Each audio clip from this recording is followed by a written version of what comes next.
Hey, welcome back to our podcast, your go-to source for all things real estate and lifestyle in the heart of Fort Worth, Texas. I'm Jackson Christian Berry. And I'm Jean Kristen Berry. And together, we're here to guide you through the vibrant world of Fort Worth and surrounding suburb living. We believe in creating a community where everyone feels at home. And that's why we're committed to bringing you honest, expert advice in a fun and friendly way. From the bustling streets of downtown to the serene suburbs, we've got the scoop on what makes each area unique. Each week, we'll dive into the latest market trends, offer tips for both buyers and sellers, and share insider knowledge to help you make informed decisions. So whether you're a first-time home buyer, a seasoned investor, or just curious about some of the Fort Worth charming neighborhoods, you're in the right place. Let's jump into today's episode. Hey folks, and welcome back to Welcome Home Fort Worth. We're so excited you join us again, as we always are. We're always so excited that you're here, you're watching. We really put a lot of time and effort into these episodes to give you as much value as we possibly can. So it's very validating to us that you watch it. We certainly appreciate it. So today we have our tips and tricks episode for the month of February. So sometimes we do them kind of holistically for buyers and sellers. Sometimes we kind of do a buyer and seller episode. Today's another one of those holistic ones. We've got something that both buyers and sellers need to know on both sides. So let's jump in. Come on. All right. So we are talking today about timing. Okay. So in the real estate market, it is all about timing if you're going to be strategic. So if you're going to really work on when's the best time to buy, when's the best time to sell, then you're going to think about timing. And I mean, even how you sell or how you just the whole process, timing is of the essence. Absolutely. Because, even if it's a buyer-friendly market, the timing may have something to do with, depending on where you want to buy. Yeah, totally. When you're going to do it. Yeah, and especially if you're if you're looking for a super desirable neighborhood that everybody else is looking in, like there may not be that much inventory. And so you really have to figure out, you have to make sure your ducks are in a row when that one property that only comes on once a year is ready to go. So. Absolutely. And, you may not have to time it. You're just going to grab it when it comes on. Sure. It's not when it come on. Yeah. So let's talk first about sellers. So we're going to go timing considerations for sellers, and then we'll talk about timing considerations for buyers. And these will overlap a little bit. Cool. Because a lot of times if you're buying or selling, and you need to know both ends of it, because the best sellers, in my opinion, understand the mindset of a buyer. Yeah, sure. So the more we can help you understand the mindset of a buyer, then you're going to be a better seller, and vice versa for a buyer. Yeah, of course. You understand the mindset of a seller. Yeah. So here we go. So first of all, you want to kind of know what season is the best time to buy or to sell. So for sellers, I pulled some stats. And it's kind of fascinating, actually. We always know that seasonality has something to do with money for sellers and how much they can get from their homes. But spring may be more about a good time for selling than just growing flowers. Sure. Right? So in the last 5 years in Tarrant County, if you compare January, the month of January, and you compare that to the month of May, so over the last 5 years, the average sold price increased $30,000 to $71,000, depending on the month. From comparing those 2 months to each other. Wow. So that's pretty substantial. Wow. Yeah, that's a big increase. That's wow. I mean, that's a lot of money. So you've got seasonality that's coming into play around that November, December, January time, where you may get less, and then you've also got seasonality around the big demand time, which is when buyers are really looking, which is April, May, June, July. Yeah. Days on market during that same period of time, if you compare January days on market over 5 years to May days on market, decreased 43 to 55%, depending on which year it was. Wow. So the most closed sales ever for each year were in the months of July, August, June, and May. So May, June, July, August. Seasonality is the thing. That's kind of a block of time. Those are the most closed sales. Wow. So that's 2019 to 2020. Yep. Cool. 23, sorry. Yep. So I think what that tells us is that depending on your property, so, like we talk about hyperlocal for market stats. Heck yeah. So we're going to talk about home specific when we're talking about this. Okay. So each home needs to be evaluated and assessed to determine, does your home meet the box of criteria for selling in spring, selling in the summer, selling in the fall, winter? Yeah, and I think that there are a lot of conditions that can go into that. There are. I mean, just property condition in and of itself can be a big indicator of that. But some of your amenities. Amenities. Right? if you've added a pool, if everybody in the neighborhood added a pool, but you didn't, right? There are different ways we play that marketing plan than other ways. Yeah, absolutely. And then you really get that if you do an assessment. Yeah. And you really look at that house and you determine in your house assessment that like no online tool can do, just none of that. Like somebody has to come inside your house to see it. That's the way that works. Absolutely. And that helps you with your pricing. Helps you get it right. If you live by the lake, then there's going to be certain criteria, certain time of year that you're going to want to do that. Yeah. The pictures alone you can get in the sunset, those sunset lake pictures are just, those stand out so much on Zillow or Realtor.com or those platforms because there just aren't that many of them. Yeah. And especially in that half the time they don't time the market right too. So wow. And think about the marketing potential of that. So if you've got a property that either has this amazing gardening aspect to it, you're going to want to showcase that property when it's high season, right? Of course.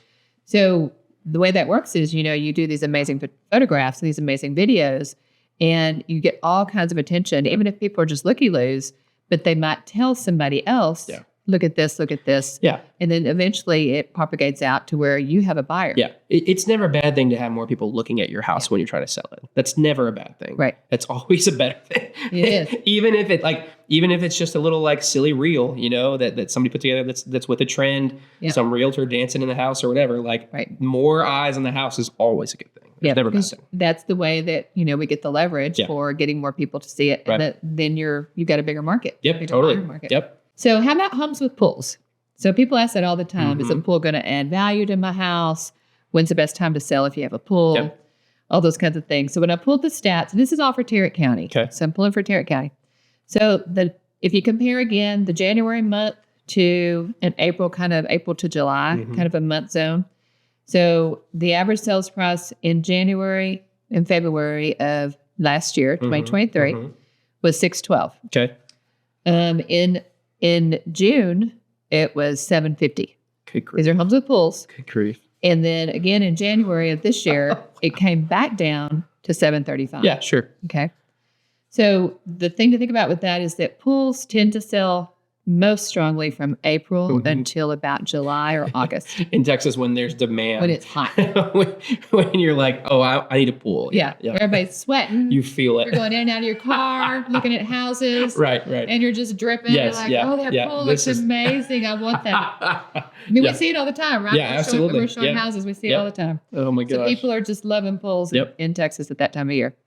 Again, that takes an assessment for somebody to look at your pool. Do you have an amazing pool? Do you have a gazebo? You have an outdoor kitchen? Outdoor kitchens tend to do real well in the fall. Yeah. So, those are just all things to kind of look at. So in a hot seller's market, because we have a seller's market right now, right? Yep. So we are still in a seller's market. Inventory is still low. It's not as crazy it was in 2021. Yeah, that's just, But it's still low. Yeah.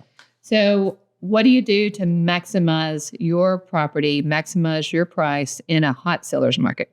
So some of the things you can do is again, look at the assessment of the home and see what are the particular things that you have with your house, the amenities you have compared to the other amenities in the neighborhood. Sure. What are the things that help you stand out? And what kind of buyer are we looking for? Yes. Yeah. So you got to get to the mindset of the buyer. Yes. If you were to bet on it, what would you bet would be the buyer that was going to buy this particular property? Yeah. And I think that's so helpful too. We talked to all our buyers we work with on this, but one of the biggest hacks in this market right now is the builders are buying down rates like crazy. Absolutely. If you're selling a home that you recently bought, that you bought brand new, that's a 2020 build maybe, that's just 4 years old, right? You've probably gained appreciation, which is awesome. But if somebody sees that, they're going to be comparing it to new builds. You're close enough in that range where they're going to compare it to that. And you have to then compete with them doing this interest rate thing. At least, I shouldn't say compete. You need to be aware of it. Yeah. You need to be aware that this is something that when they are shopping your house, they're saying, I can go get this house, or I can go over here and get this new house with upgrades probably a little smaller than what you'd price it for usually. Right. But just get into the mind of your buyer. See what they would see. What are they seeing on the market? Who are you competing with?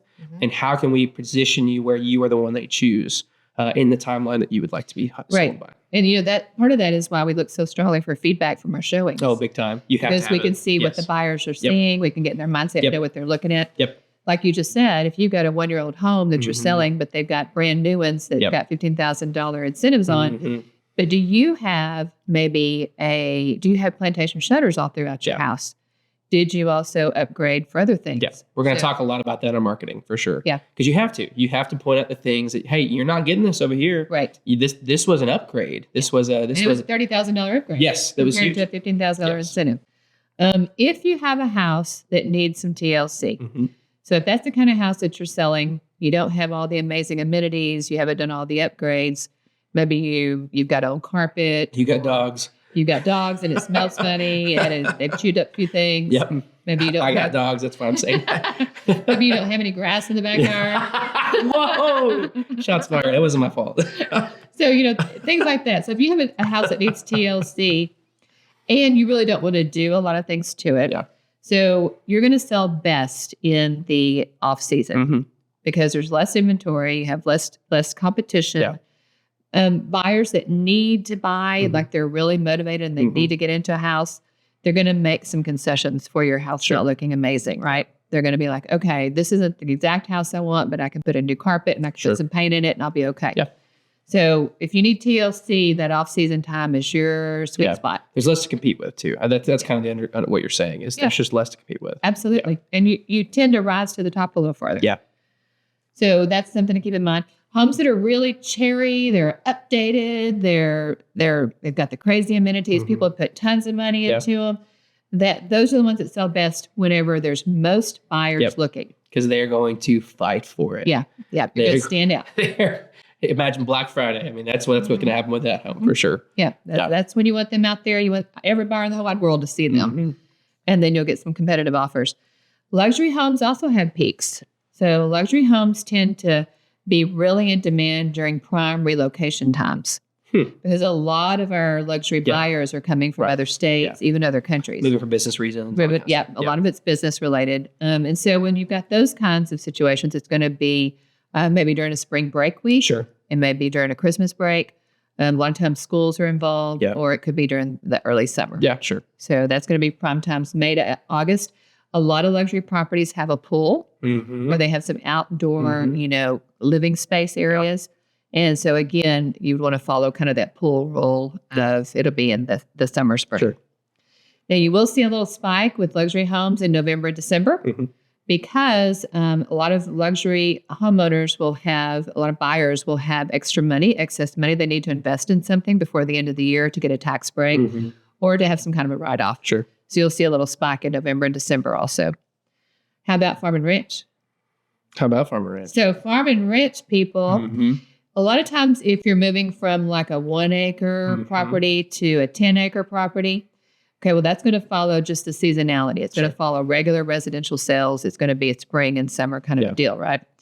But if you're a large land buyer and you're looking for real big pieces of land, those tend to spike. Those tends to happen more November, December, January. Yeah. And that's due to usually you can get a better deal because the sellers are just done or they're ready or they're ready to go. They're feeling the need. Yeah, a lot of sellers miss the mark in the summer. They probably listed in the summer and just stayed on the market longer than they wanted to. Yeah. And bigger pieces of property tend to stay on the market longer. So by the end of the year, they're ready to go. Yeah, of course. So that can happen there.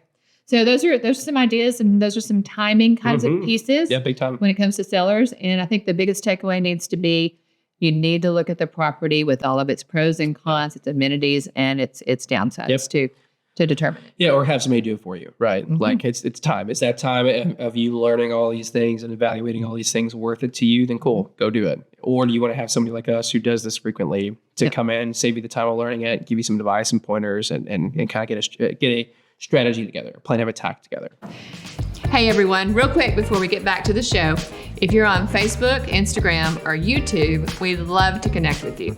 We post a lot of content like this in case you miss an episode, along with more Fort Worth and surrounding suburb, local insights, and finds. You can find our team at the Christenberry Group on all social platforms, or you can connect with Jackson and I personally on our Facebook and our Instagram accounts. Just be prepared for lots of pictures of my grandson on either account. Now back to the show. Yeah. And we get a lot of questions, don't we, about people saying, well, is it worth it to me to put in the granite countertops? Is it worth it to go ahead and put the carpet in? Yep. And so those are things we can consider. Yeah, of course. Yeah, upgrades and stuff. Yeah, I think that there's always that fear when you talk to a real estate agent or just any salesperson you're just afraid of like, man, if I even call them or text them, like they're going to hound me. They're going to want a list right now. It's like, y'all, no, like yes, actually that's obviously a thing because it is a thing. But in our situation, no, we won't hound you. We're just going to, we just want to advise you. We want to give you pointers. We want to save you the time of having to go on YouTube and learn all the things you're going to try to learn, or get on Google and read all the mixed reviews of ways to approach it. And that we read consistently, and save you the time of that and just give you some pointers. So. Absolutely. Yeah. Value. All right. Time and considerations for buyers. Yeah. Hit me. Okay. So all you sellers out there, keep in mind that you want to know what the buyer's thinking. Yeah. So time and considerations.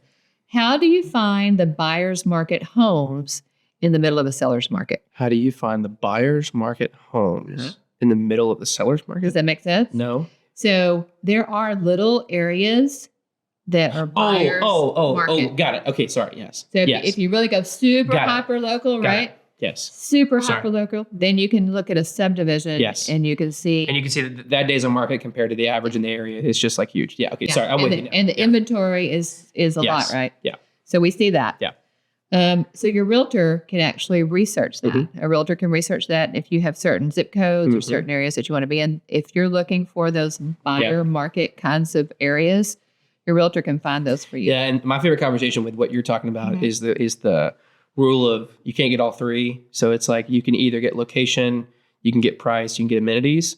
You can't get all three. Yeah. They just can't. Or I mean, very rarely can you, and especially not in the seller's market, right? Yeah. And so are you okay, if you want that price and that amenities, are you okay sacrificing location? Are you okay? Like I see, we do a lot of business in Mansfield. I see this a lot with folks. Mansfield has just continuously exploded. It's just blowing up, right? Yep. And so Mansfield is an area where a lot of folks want to first-time home buy it because it's a family-friendly area, that kind of stuff, right? And so they want to be in there, but they just can't afford it just yet. So it's like, okay, to get that price and to get the amenities you want in a nice house, are you okay going outside of Mansfield and considering a different area just to get you those things? Yeah. Same thing goes for if you want price and location. Probably not going to get amenities, which might mean it might be a fixer-upper a little bit. Yeah. And if you want to get the location you want, you might have to sacrifice price or amenities. Depending. So it's like people that want to live around Magnolia, yes, or in Arlington Heights, yes, because they love the character of those old craftsman homes. Oh my gosh, who doesn't? Yeah, absolutely. But you're not going to get tons of amenities if you're trying to reduce the price. Yes. Yeah.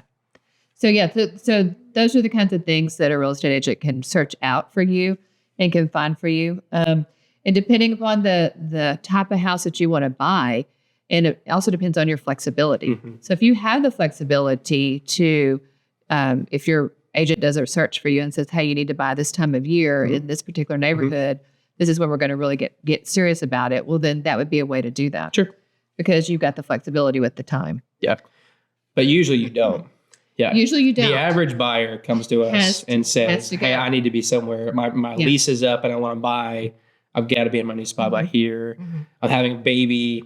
Babies due here. Like deadlines like that. Or, I mean, there's all the D's, right? Diamonds, divorce, and diapers and everything. Divorce, diapers. And so all these reasons that folks move, usually they come with a timeline. But if you don't have a timeline, that's a great gift. It's a way to do it. In the process. So. And if you have the timeline, then you're a buyer consultation, which is where you sit down with somebody and they go through what's most important. Like you said, we got to get a strategy together. Location, yes. What's most important to you. And the reason why that matters, especially in that situation, is because you do have a timeline we have to meet. Yeah. Honestly, I find that folks who are shopping without a timeline have a harder time doing it. Yes. Just because there isn't this immediate need to purchase, which is good because you have the leverage, you have the time, you have the time to sit back and do that.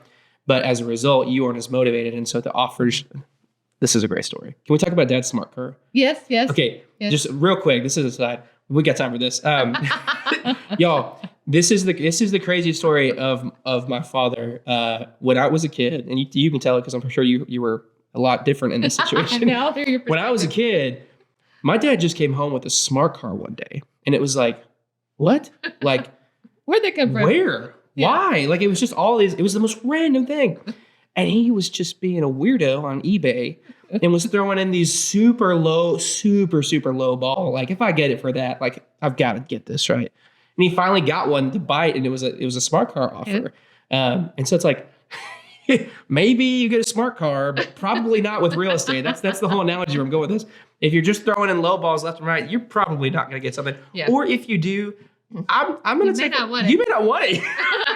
Now, it was a fun car. Don't get me wrong. Smart cars are super fun. It was good memories for sure.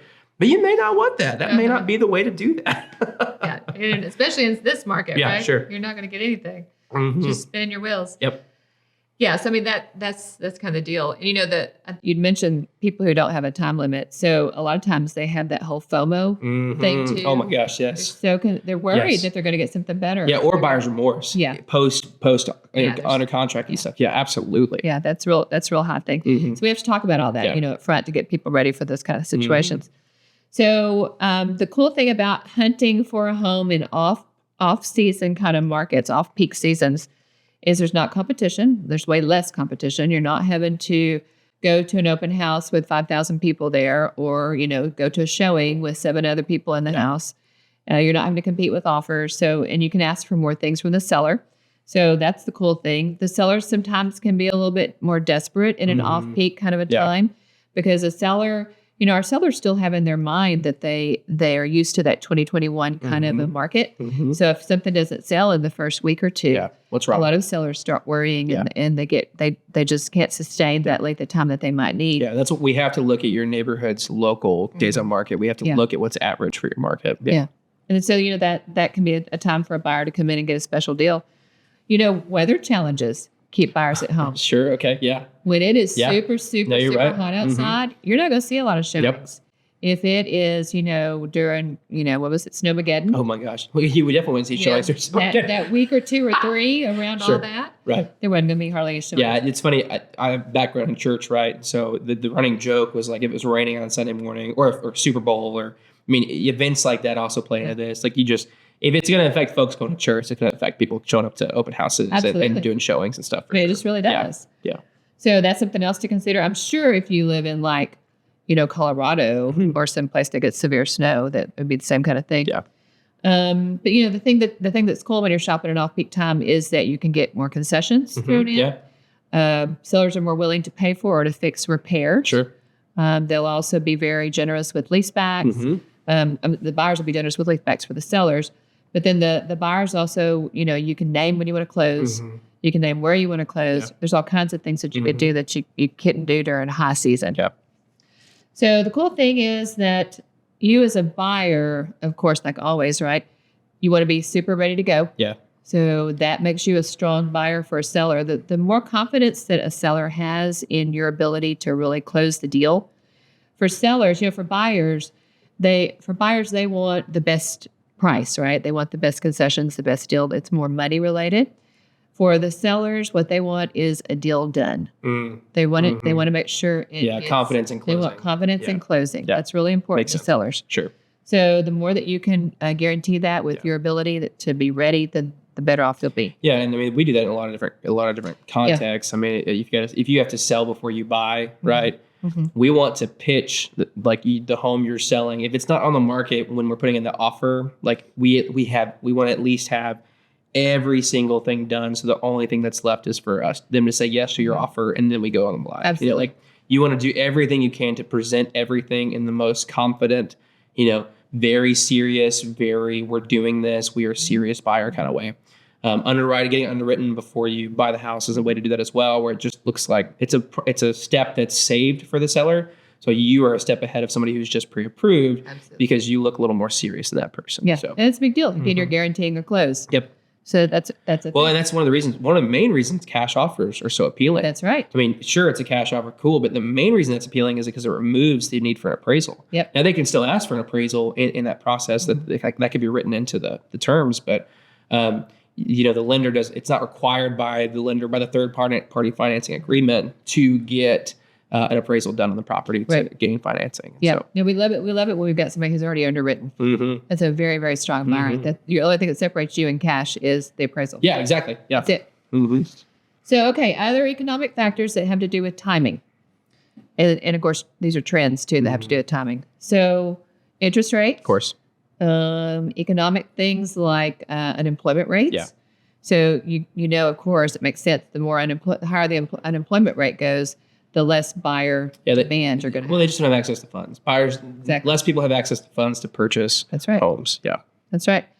Property taxes going up is also something that can cause what we're seeing right now is because property taxes have gone up so much. A lot of our investor clients who have maybe 2 or 3 or 4 houses that are investment, they're dumping them. Yep. Because it doesn't make sense. It doesn't make sense. Doesn't Even with raised rent. Yep. The insurance and the property tax Yep. increase is just too much for them. Yeah, It's the not. math- It's the not math doesn't enough. work. There's just not enough money Yep. coming through each month.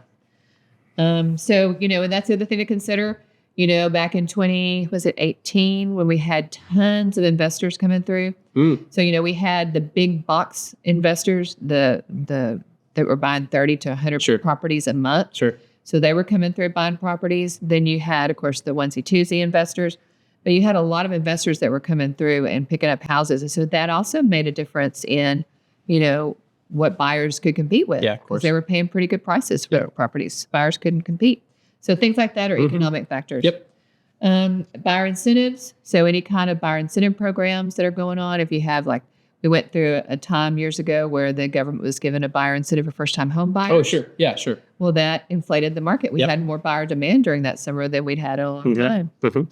Business relocations, if a big business goes out of business or they move in, that's going to affect the neighborhoods for our around local there. market. Can you imagine if Lockheed just randomly went topsy-turvy? Oh my gosh. It would destroy crash it County. would destroy our local market. Yeah. That's just such a core infrastructure piece of our local employment. And, Caterpillar, I think, did that. Oh yeah, sure. Yeah. They relocated and, that whole area of Illinois was like She's that. gone. It was built around that. Yep. So it made a big difference. The Airbnb craze, that changed our market too, especially around lakes and out in the country. It changed our laws. Because a lot of cities put in laws to say you can't do that except for these specific areas where it'll let you do that. So it just really, So all these things factor in, and your agent who knows your local area is going to know all about those factors. Yeah. So they'll be able to advise you about when you can take advantage of those situations or when those situations are going against you. Yep. So, there's other things like the election. This is a particular year for that. Heck So the election year. In case you didn't know. In case you didn't know. So what we usually see in election years is it gets a little quiet in real estate. September. Right? Yeah, usually it starts around September, October, and it'll go until a week or two after the election is finalized. People doesn't matter who gets into office, it always hops back in again after it's over. People just don't like the unknown, the uncertainty of who wants to uproot their life when they're not sure what's going on at a governmental level like that? Yeah, that's really what it's about. So we'll see that this year. So just, we just always advise our sellers and our buyers about that and tell them, hang in there. Timing is really important with that conversation. It is. You really need to have that conversation. If you're somebody who's saying, I'm going to wait till the end of the year or into that season to buy or sell, you really need to have a conversation probably now to just get your strategy, make sure your strategy is in place for how we're going to handle that effectively. Yeah. Absolutely.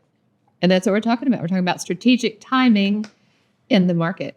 Yeah. So these are your tips and tricks for today. Anything else you want to add to any of that? This is really good information. I think I want to be very clear. We're not saying have a strategy session with somebody like us just to get business or something like that. Obviously that's great. We love getting business. It's important to our families and our livelihood.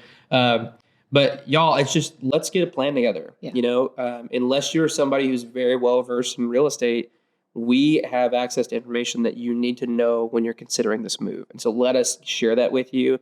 Let us help guide that with you because it's really important as a consumer, as a buyer or seller in real estate. Yeah, and who doesn't want to have everything stacked in your favor, right? Heck yeah. Yeah, so oh my gosh. If we can stack it in your favor, we'll try to do that. And time as well as possible. Yep, absolutely. Yep. So we certainly appreciate y'all every single week joining in with us. We do. We appreciate y'all. Make sure and leave us a comment or some feedback or subscribe. I want to hear you say, hit that bell. Hit that bell. We'd love for you to hit that bell. Do you know what that means? No, I don't know what it means. I love it. I love it. On YouTube, if you're on YouTube, hit that bell. You know what that means. Or that subscribe button. All good. So. Yeah, follow us. Let us know how we're doing. And if you have any questions, we always appreciate those too. Cool. Love it. Thank y'all. Thank y'all for tuning in. See you next time.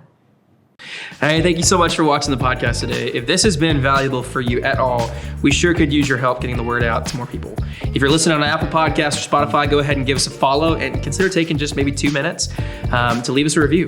Both do wonders for our show with the algorithm, and on both platforms, all you gotta do, head over to our show page on Spotify, hit 3 dots and select rate.